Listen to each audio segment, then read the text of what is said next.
Chicago, has issued a severe thunderstorm warning for southeastern Cook County in northeast Illinois, Will County in northeast Illinois, until 12:15 a.m. At 11:04 p.m., National Weather Service Doppler radar indicated a severe thunderstorm has a history of producing golf ball-size hail in Minooka, and damaging winds in excess of 60 miles per hour are also possible. This storm was located near Minooka and moving east at 70 miles per hour. Locations impacted include Plainfield, Wilmington, Joliet, Lockport, Ingalls Park, New Lenox, Homer Glen, Moki Nut Borland Park, Frankfort, Peatone, Tinley Park, Matson, Midlothian, University Park, Olympia Fields, Park Forest, Flossmoor, Posen, and Chicago Heights.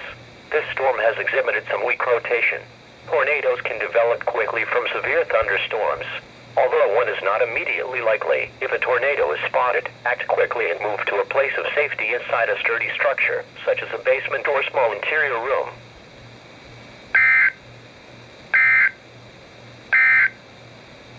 And now the short-term forecast.